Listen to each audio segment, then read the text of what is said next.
ప్రభు నామానికే మహిమ కలుగును గాక. కూడి వచ్చిన మీ అందరికీ,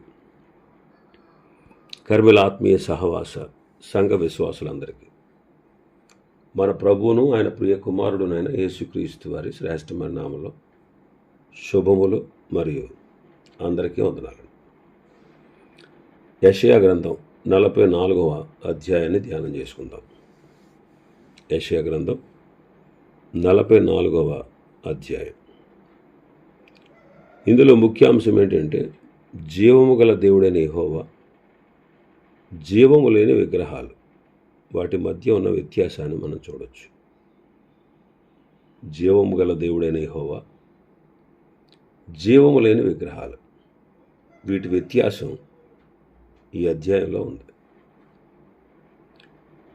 మొదటి 8 వచనాల్లో భవిష్యత్తులో ఇశ్రాయేలీలను ఆశీర్వదించే దేవుడు అనే సంగతి మనం చూస్తాం. భవిష్యత్తులో ఇశ్రాయేలీలను ఆశీర్వదించే దేవుడు. మొదటి 2 వచనాలు చదువుతాను. అయినను నా సేవకుడు ఒక యాకోబు, నేను ఏర్పరచుకున్న ఇశ్రాయేలు, వినుము. నిన్ను సృష్టించి గర్భములో నిన్ను నిర్మించి నీకు సహాయం చేయవాడని యెహోవా ఎలాగూ సెలవిచ్చుచున్నాడు. నా సేవకుడు ఒక యాకోబు, నేను ఏర్పరచుకున్న యేషూరును, భయపడకుము. ఇశ్రాయేలు అను తన సేవకుడిని పిలిచినటువంటి దేవుడు మనకి ఇక్కడ కనపడతాడు. అయినను అంటున్నాడు. ఈ అధ్యాయాన్ని అయినను అనే మాటతో ప్రారంభించాడు. అయినను అంటే 43వ అధ్యాయానికి కంటిన్యూషన్ అన్నమాట.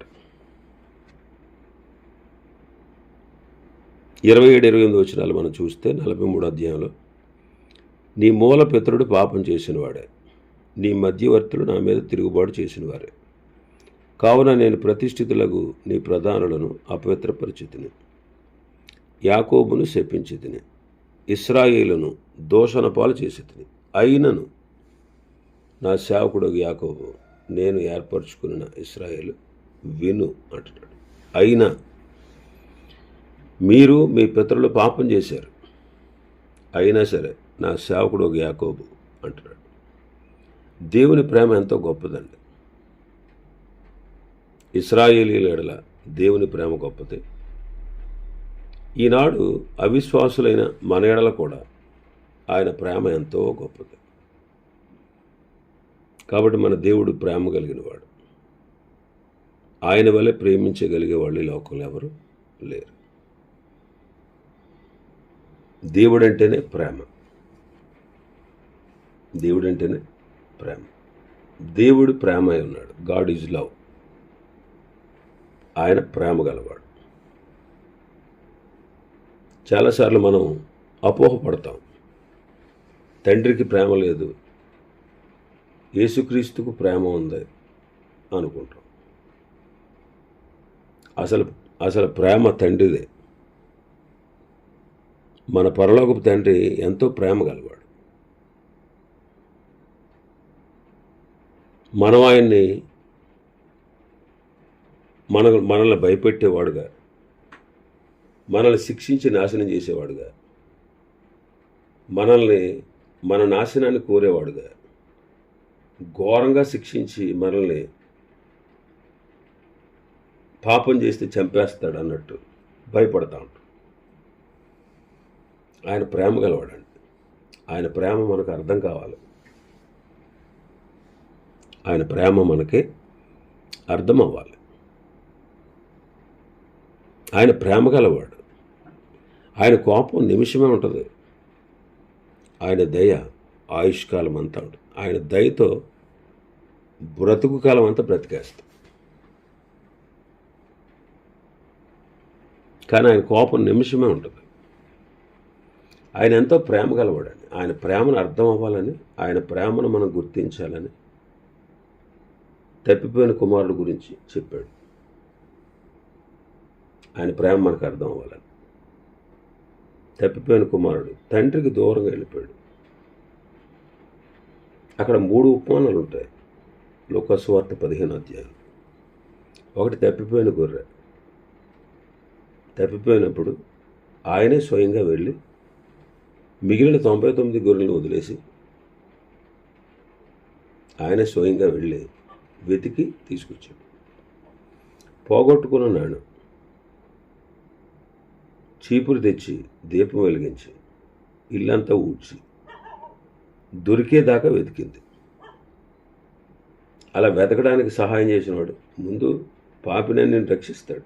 అదే ఆయన ప్రేమ. పోగొట్టుకున్నటువంటి నీ ఆత్మ సంబంధమైన లక్షణాలని దీపం వెలుగులో అంటే వాక్య వెలుగులో, చీపురు అంటే పరిశుద్ధాత్మ సహాయంతో శుభ్రం చేసి నిన్ను శుద్ధి చేసి నిన్ను పరిశుద్ధుడిగా పవిత్రుడిగా తీరుస్తాడు. 3వ ఉపమానంలో తండ్రికి కొడుకే కావాలని దూరమయ్యాడు. ఆస్తి అంతా సమకూర్చుకుని చెడు స్నేహితులతో సాంగత్యం చేసి దూరదేశానికి వెళ్ళిపోయి పాపులతో విచారులతో సాంగత్యం చేసి తండ్రి ఇచ్చిన ఆస్తిని దుర్వినియోగం చేసుకుని ఏమీ లేనివాడుగా, అందరూ విడిచిపెట్టబడినవాడుగా, పాడైపోయినవాడుగా ఉన్నాడు. మరి తనకు ఆహారం కూడా లేదు, సరైన ఉద్యోగం లేదు. తాను రియలైజ్ అయ్యాడు. తనంతట తానుగా తన తప్పు తెలుసుకుని బుద్ధి తెచ్చుకుని తండ్రి దగ్గరికి వెళ్ళినప్పుడు నేను తండ్రి దగ్గరికి వెళ్ళి ఇలా అంటాను అనుకున్నాడు. ఎలా అంటాను అనుకున్నాడు? నా తండ్రి ఆహారం సమృద్ధిగా ఉంది, అనేక మంది పనివారు ఉన్నారు. అయితే నేను వెళ్ళి నా తండ్రి దగ్గరికి పరలోకానికి విరోధంగా నీ ఎదుటి పాపం చేశాను. ఇక మీద నీ కుమారుడిని అనిపించుకోవడానికి నాకు యోగ్యత లేదు. కాబట్టి నన్ను కుమారుడిగా ఎంచకపోయినా పర్లేదు, పనివాళ్ళు ఒకటిగా చేసుకో.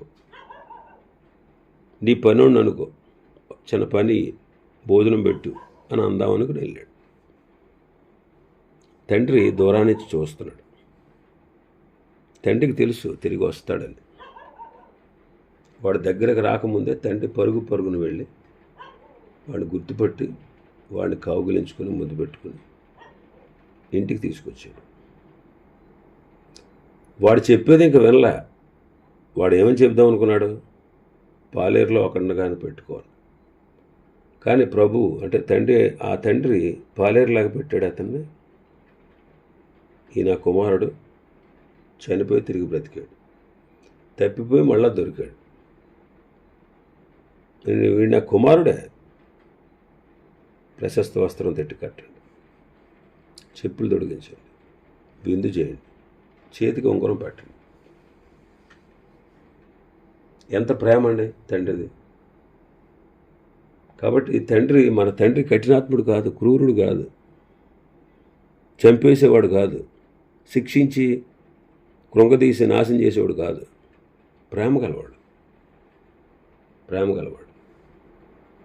దేవా, నేను పాపినని నువ్వు ఉన్నపళంగా వస్తే, నేను ఉన్నపళంగా వస్తే, అందుకే కదా బిడ్డ నేను నీకోసం వచ్చాను అని మన పాపాన్ని తన కుమారుడి మీద వేసి మనల్ని క్షమించి చేర్చుకోగల సమర్థుడు. అంతటి ప్రేమ అయింది. ఎంత ప్రేమ చూడండి. అందుకే రోమాపత్రికలు అంటాడు మన విషయంలో కూడా దేవునికి ఎంతో ప్రేమ ఉంది. రోమాపత్రిక 5వ అధ్యాయం 6వ వచనం నుంచి, ఎలాగనగా మనం ఇంకా బలహీనమై ఉండగా క్రీస్తు యుక్త కాలమందు భక్తిహీనుల కొరకు చనిపోయాను. నీతిమంతుని కొరకు సహితం ఒకడు చనిపోవటం అరుదు. ఒకవేళ మంచివాని కోసం ఎవడైనా చనిపోతే తెగించవచ్చు. అయితే దేవుడు మన ఎడల తన ప్రేమను వెల్లడిపరిచి ఉన్నాడు. ఎట్లనగా మనం ఇంకను పాపులమై ఉండగానే క్రీస్తు మన కొరకు చనిపోయాడు, భక్తిహీనుల కొరకు చనిపోయాడు. పాపులైనటువంటి మన కొరకు చనిపోయాడు. వ్యతిరేకులైన మన కొరకు చనిపోయాడు. బలహీనులమైన మన కొరకు చనిపోయాడు. ఇది దేవుని ప్రేమ.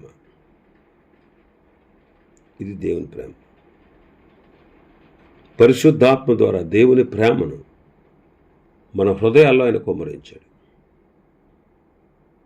మన హృదయాల్లో కుమ్మరించాడు. ఇంకా మనం చూస్తే మన భాగంలో మొదటి వచనంలో, రెండవ వచనంలో చూస్తే దేవుని యొక్క ఏర్పాటు కనబడుతుంది. దేవుని యొక్క ఏర్పాటు. నేను ఏర్పరచుకున్న ఇశ్రాయేలు అంటున్నాడు. నా సేవకుడు ఒక యాకోబు అంటున్నాడు. విను అంటున్నాడు. వినాలి.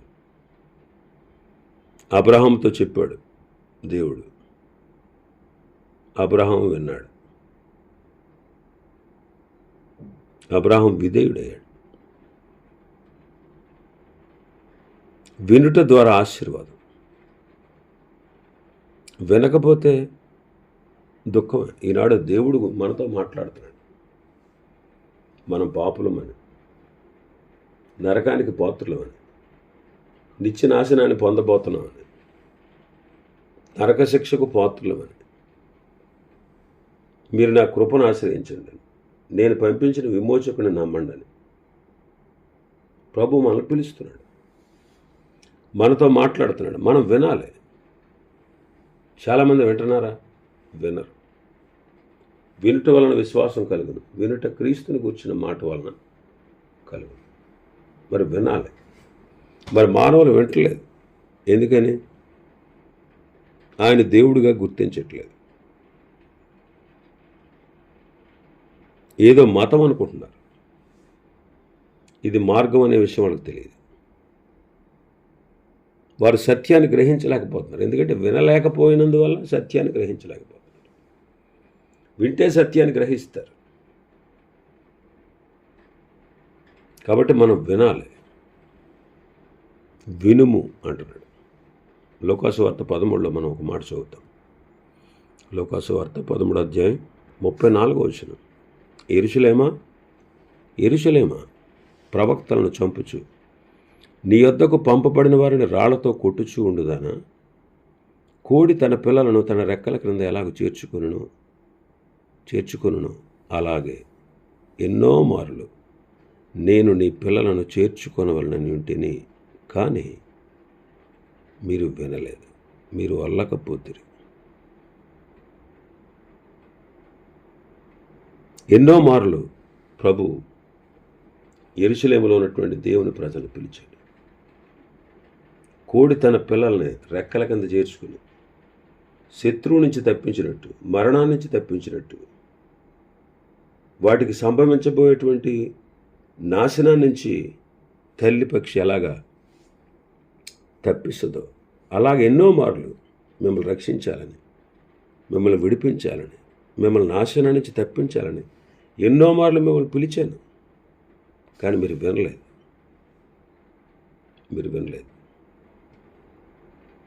వినకపోతే ఏంటి? వినకపోతే నాశనమే. ఆనాడు ఇశ్రాయేలు కూడా అరణ్యంలో 40 సంవత్సరాల కాలం వాళ్ళు దేవుని మాట వినలేదు, దేవుని నమ్మలేదు. వింటే నమ్మక కలుగుద్ది, వినకుండా ఎలా నమ్మక కలుగుద్ది? నమ్మిక కలగాలంటే వినాలి. మరి ఇశ్రాయేలీలు కూడా దేవుని మాట విన్నారా?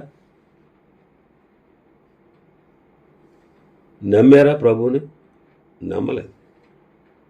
నమ్మనందువల్ల అరణ్యంలో రాలిపోయారు. కాబట్టి మనం వినాలి, విని విశ్వసించాలి. విశ్వాసాన్ని నేర్చుకోవాలి మనం ముందు. తర్వాత విధేయత పనులు చేయొచ్చు. ముందు మనకు కావాల్సింది విశ్వాసం. కాబట్టి ఇక్కడ ప్రభు అంటున్నాడు, వినండి, విను. వింటే ఆశీర్వాదం, వినకపోతే దుఃఖమే. ఇంకా మన భాగంలోకి వస్తే నీకు సహాయం చేయవాడని యెహోవా అంటున్నాడు. దేవుడు ఎవరంట? సహాయకుడు. దేవుడెవరు? సహాయకుడు. నీకు సహాయము చేయువాడైన యెహోవా అంటున్నాడు. యాకోబునకు సహాయం చేసే దేవుడు. సహాయకుడు. 46వ కీర్తన 5వ వచనం. దేవుడు ఆ పట్టణంలో ఉన్నాడు, దానికి చలనం లేదు. అరుణోదయమున దేవుడు దానికి సహాయము చేయుచున్నాడు. భక్తుడు అంటాడు, దేవుడు మనకు ఆశ్రయము దుర్గమై ఉన్నాడు, ఆపత్కాలంలో ఆయన నమ్ముకోదగిన సహాయకుడు. పరిస్థితులు తల్లకిందులైన, అందుకంటాడు 2వ వచనంలో, భూమి మార్పు చెందిన, నడి సముద్రంలో పర్వతాలు మునిగిపోయిన, వాటి జలములు ఘోషిస్తూ నురుగు కట్టిన, ఆ పొంగునకు పర్వతాలు కదిలిపోయిన మనం భయపడం. ఎందుకని? దేవుడు ఉన్నాడు. దేవుడు ఆ పట్టణంలో ఉన్నాడు కనుక దానికి చలనం లేదు. అరుణోదయమున దేవుడు దానికి సహాయము చేయుచున్నాడు. కాబట్టి యాకోబునకు సహాయకుడు.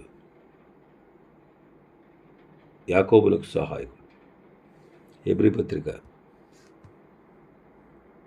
4వ అధ్యాయం 16వ వచనం. కనుక మనము కనికరింపబడి సమయోచితమైన సహాయం కొరకు కృప పొందినట్లు ధైర్యముతో కృపాసనమునొద్దకు చేరుదు. దేవుడు ప్రేమ గలవాడని, దేవుడు సహాయం చేసేవాడని, ఆయన యందు విశ్వాసం ఉంచితే ఆయన సహాయం చేసి రక్షించగలడని, ఆయన ఎంతో ప్రేమ గలవాడని నువ్వు అర్థం చేసుకున్నప్పుడు నువ్వు భయపడకుండా పరిగెత్తుకుని ఆయన దగ్గరికి వస్తావు.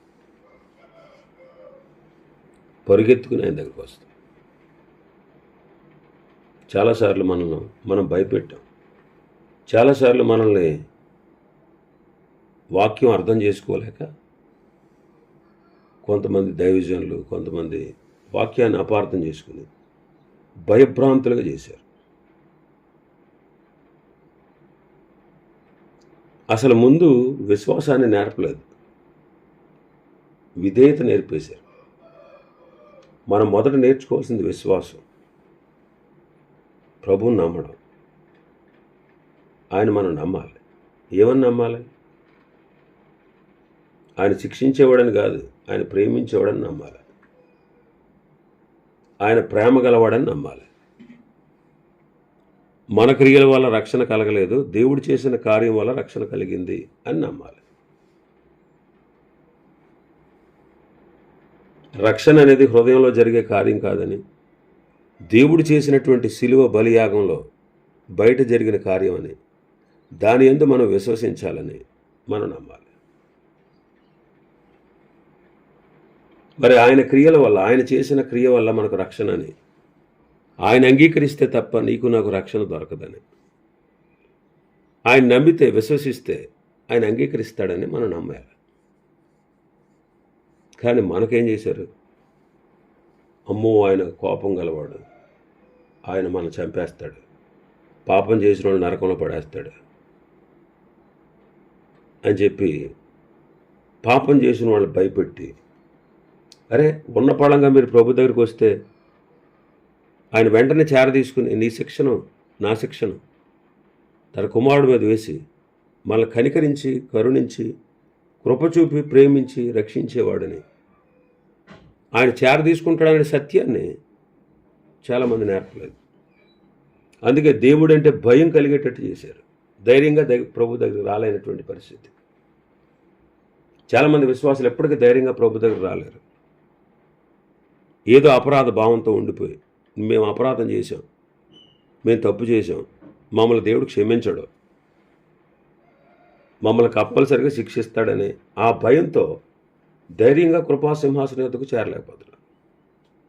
కానీ ఆయన ప్రేమ గలవాడని, ఆయన నీ కోసం యుక్తకాలం మంది భక్తిహీనుల కొరకు, వ్యతిరేకుల కొరకు, బలహీనుల కొరకు, పాపుల కొరకే మరణించాడని, పాపానికి పరిహారం ఆయన దగ్గర ఉందని, ఉన్న ఫలంగా మనం పాపులమని గుర్తించి ఆయన దగ్గరికి వస్తే ఆయన వెంటనే చేరదీసి మన శిక్షను తన కుమారుడి మీద వేసి మనల్ని తప్పించి రక్షిస్తాడనేటువంటి అంతటి ప్రేమ గలవాడనేటువంటి సంగతి చాలామంది ఇంకా గుర్తించలేదు.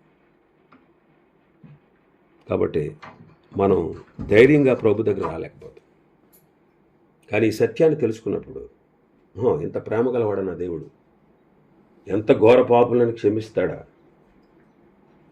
అంత ప్రేమ ఉంది ఆయన దగ్గర అని ఆయన ప్రేమను అర్థం చేసుకున్నప్పుడు ధైర్యంగా కృపాసింహాసనం యొద్దకు చేరుతాం.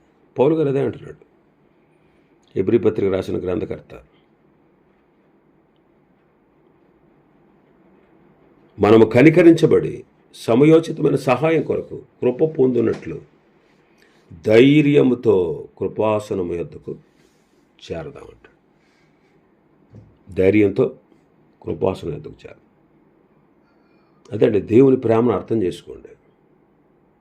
ఆయన ప్రేమ గలవాడని మొదట గ్రహించండి. నీ కార్యాల వల్ల రక్షణ కలగదని గుర్తించండి. దేవుడు చేసినటువంటి బలియాగం ద్వారా ఆయన విమోచకుడిని పంపి విమోచకుడైన క్రీస్తును సిలువలో బలి చేసి నీ పాపాన్ని నా పాపాన్ని ఆయన మీద మోపి ఆయన ఎలా మరణించాలో ముందుగానే నిర్ణయించి అట్టి మరణాన్ని క్రీస్తు పొందడం ద్వారా ఆయన తృప్తి చెంది ఆయన బలిని ఆయన మరణాన్ని అంగీకరించి ఆ మరణం ద్వారా రెండవ మరణాన్ని తీసివేసి ఆయన యందు విశ్వసించిన వారందరికీ నిత్య రక్షణకు కారకుడుగా క్రీస్తును చేసి మనల్ని విడుదల చేశాడు, మనల్ని విడిపించాడు. కాబట్టి మనం ధైర్యంగా రావచ్చు ప్రభు దగ్గరికి. నువ్వు ఉన్న పళంగా, నువ్వు ఎలాంటి వాడవో ఎలాంటి దానివో, నువ్వు ఉన్న పళంగా ప్రభు దగ్గరికి వస్తే నీ శిక్షణ వెంటనే వేరొకళ్ళ మీద వేసి నిన్ను నన్ను క్షమించి ప్రేమించగలిగిన దేవుడు ఆయన. ప్రేమగల దేవుడు అండి ఆయన. ఆయన ప్రేమను గుర్తించండి. ప్రేమ కలిగిన వాడు ఆయన. శిక్షించేవాడు, చంపేసేవాడు, నాశనం చేసేవాడు కాదు ఆయన. ఆయన నమ్మితే కృప చూపిస్తాడు. ఆయన యందు నమ్మిక ఉంచితే చాలు నువ్వు. నీ పట్ల కృప చూపించేవాడు. ఆయన కృప నిత్యం ఉంటుంది. ఆయన కృప ఎన్నడూ మారిపోయేది కాదు. ఆయన కృప ఆకాశం కంటే హెచ్చైనది. కాబట్టి ధైర్యంగా కృపాసనం యొద్దకు చేరండి. ఇంకా ఈ భాగంలో మొదటి 2 వచనాల్లో మనం చూస్తే ఇక్కడ కొన్ని పేర్లు ఉన్నాయి, 3 పేర్లు. ఒకటి యాకోబు. యాకోబు అంటే ఎవరు? మోసగాడు. 2 ఇశ్రాయేలు. ఇశ్రాయేల్ అంటే దేవునితో పాలించేవాడు. 3వది యెషూరూను. యెషూరూను అంటే యథార్థవంతుడు, దేవునికి ప్రియుడు. ఈ 3 మాటలు ఇక్కడ ఉన్నాయి. ఈ 3 పేర్లు. యాకోబు, నా సేవకుడు అయిన యాకోబు, నేను ఏర్పరచుకున్న ఇశ్రాయేలు, యెషూరూను అంటున్నాడు. యాకోబు అంటే మోసగాడు. ఆ పేరుకి అర్థం అన్నమాట. ఇశ్రాయేల్ అంటే దేవునితో పాలించేవాడు. యెషూరూను అంటే యథార్థవంతుడు, ఆయనకు ప్రియుడు. ఇక్కడ ఈ 3 మాటలను బట్టి మనకు అర్థమయ్యేది ఏంటంటే మనం కూడా మోసగాళ్ళమే, మనం కూడా పాపులమే. నీతిమంతుడు లేడు, ఒక్కడను లేడు. మనం పాపులం కాబట్టి పాపమే చేస్తాం. పాపం లేని పుణ్యకార్యాలు చేయం మనం పాపులం కాబట్టి పాపమే చేస్తాం. మరి పాపులం ప్రభు మాట విని ఆయన విశ్వాసం ఉంచితే రేపు ఆయనతో పరిపాలించే ఆధిక్యత. యథార్థవంతులుగా ఆయనకి ఇష్టలుగా మనల్ని మార్చేసుకుంటాడు. ఆయన ప్రేమించి ఆయన దగ్గరకు వచ్చి ఆయన మాట విని ఆయన యందు విశ్వాసం ఉంచితే మోసగాళ్ళమైనటువంటి మనల్ని దేవునితో పరిపాలించేవారుగా చేసి ఆయనకి ఇష్టలుగా మనల్ని మార్చుకోగలిగిన దేవుడు అన్నమాట. ఇవి ఈ మొదటి 2 వచనాల్లో ఉన్నటువంటి విషయాలు. ప్రభు చిత్తమైతే రేపు దినం మరికొన్ని విషయాలు మనం ధ్యానం చేసుకుందాం. దేవుడి వర్తమాన వాక్యాన్ని మన వెనుకడిలో ఆశీర్వదించునుగాక. ఆమేన్.